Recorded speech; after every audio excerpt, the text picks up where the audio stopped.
All right, welcome into another edition of Philadelphia Eagles Now by Chat Sports. I'm Chase Sr., and no matter where you are or how you're tuned in, thank you so much, as always, for making today's show a part of your day. Where are we?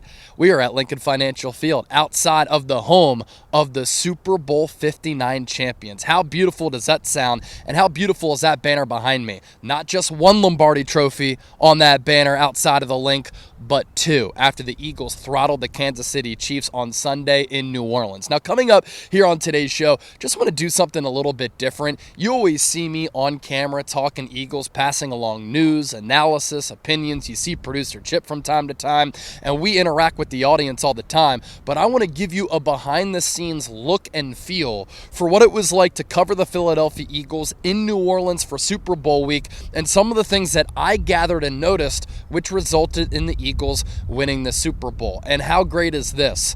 In the words of Chase Utley, who said this across the street at Citizens Bank Park in 2008, world champions, world effing champions. We will, by the way, be covering the championship parade on Friday, so be sure to hit that subscribe button and keep it locked here on Eagles Now for great parade coverage. So, we drove to New Orleans from Dallas, Texas. That's where Chat Sports HQ is.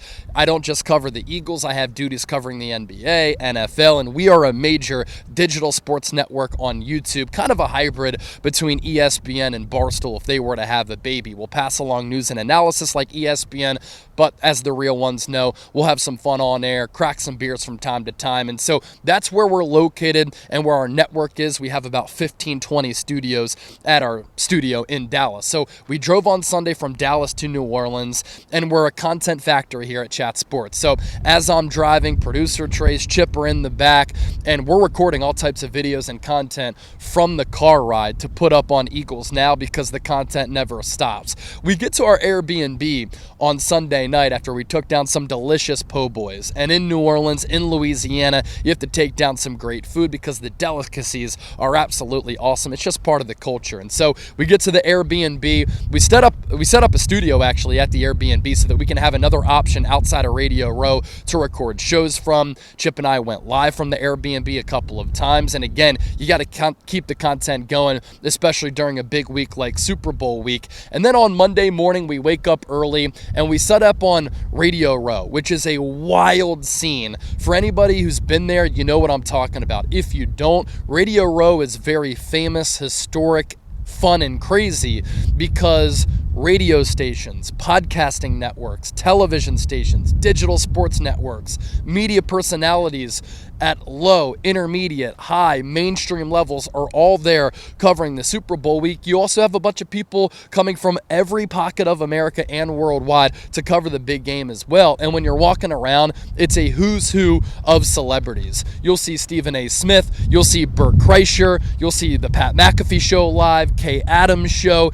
ESPN, DraftKings. Everybody is there, including us truly here at Chat Sports. And so we did shows from Radio Row every single day when we were in New Orleans. On Monday night, though, Super Bowl opening night at the Superdome, and it's a spectacle of sorts because we're on the field that the Super Bowl is going to take place at.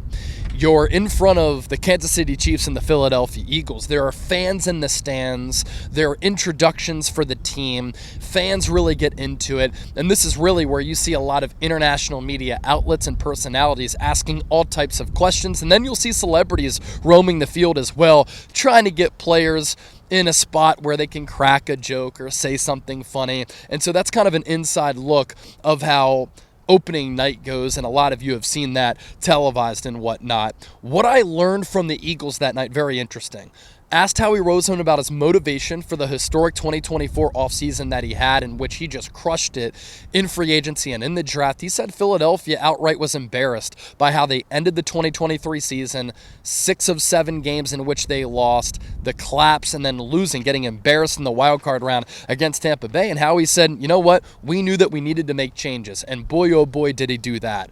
Saquon Barkley, Mekhi Becton, C.J. Gardner-Johnson, Zach Bond, drafting Quinyon Mitchell, Cooper Jean, drafting Jay Lixon. I mean, move after move in which Howie Roseman pulled off, he just crushed it. And so it was interesting to hear his insight for what went into that offseason. And then I got to see the health status of Cam Jurgens with the back, Landon Dickerson with the knee. And at that point, I realized they're ready to go. They're going to play in this game. They played a huge role for that Eagles offensive line. But another thing all week and on Monday night, how talented this Eagles team is, the popularity of the team. So many players were getting interviewed by dozens and dozens of people because Eagles have a lot of marketable faces, names, and well-known players who fans and media members really wanted to talk to. And so it's a really cool team. But most importantly, from being at the Super Bowl for Super Bowl 57 in Arizona to this year, I saw how laser-focused Philadelphia was, how ready and prepared they were. They were happy to be there 2 years ago. They expected to be there this year. And with that, it led to a great week of preparation, which resulted in a dominant performance for Philadelphia over Kansas City, where nobody thought the Eagles were going to go into the Superdome and straight up slap around the Chiefs in the manner that the Eagles were able to do that.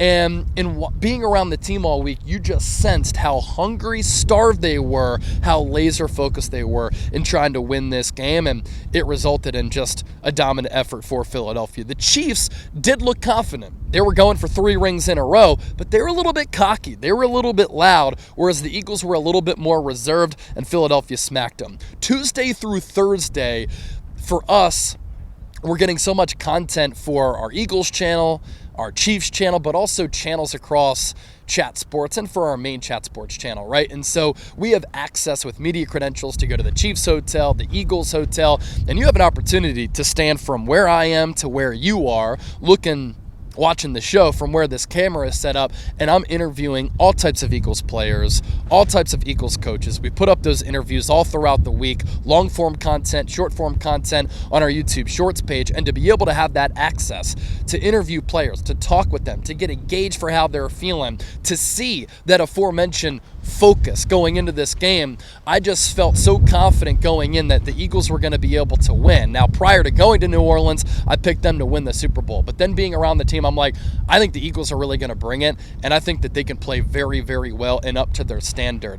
As for Eagles fans, they took over Bourbon Street. I mean, it was 8-2, 80-20 Eagles fans all over New Orleans. You saw so much midnight green, so much Kelly green. There really weren't a lot of Chiefs fans. And so you think about what transpired during the Super Bowl. Eagles fans were loud. They made it a home game. They were doing the Chiefs chant. They were singing Fly, Eagles, Fly. When Bradley Cooper introduced the Birds, the loud chant of E-A-G-L-E-S really echoed throughout the Superdome, and that's a shout-out to all Eagles fans. And in flying from Dallas to Philadelphia for the parade, our flight was also flooded with Eagles fans as well. The most passionate, the most dedicated, the best, the most loyal, the most knowledgeable, high football IQ fans in the world.